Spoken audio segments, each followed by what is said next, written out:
امین به د عذاب آیاتونه راوړل او دومره غمجن شو چې په ژړا وشه. السلام علیکم ملګرو، موږ خو نبی حضرت محمد صلی الله علیه وسلم زموږ دپاره څه بله تکلیفونه تېر کړي دي، زموږ دپاره څه بله جړلي دي او موږ څه کوو. موږ هغه باندې غونډه ورځ کې یو درود شریف هم نه وایو.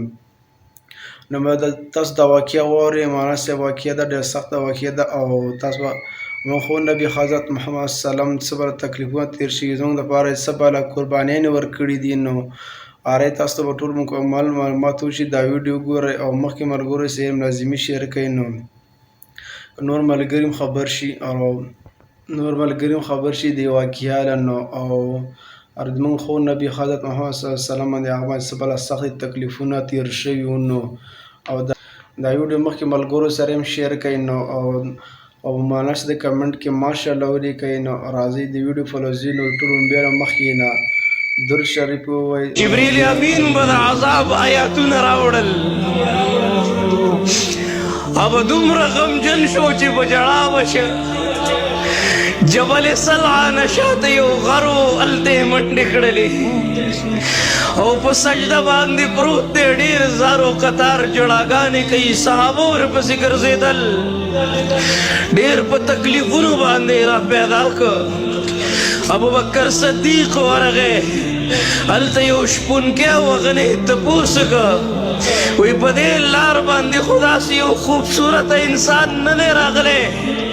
هغه شپونکی ورته په ژړا شو، وی او راغلی دی، 3 ورځې وشوې په سجده باندې پروت دی، ژړاګانې کوي. کله نه چې دی ژاړي پیژنم نه چې دا څوک دی، خو د ده په دې اواز کې دومره درد دی چې دی ژاړي.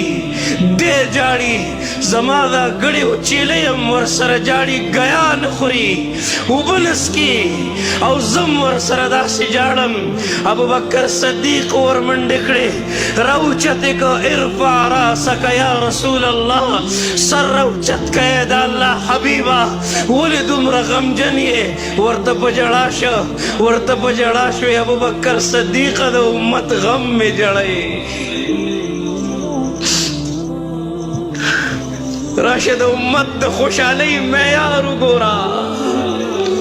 امت چې هغه پیغمبر نه یې خفه کړی، هغه ته سکون نه میلاویږي.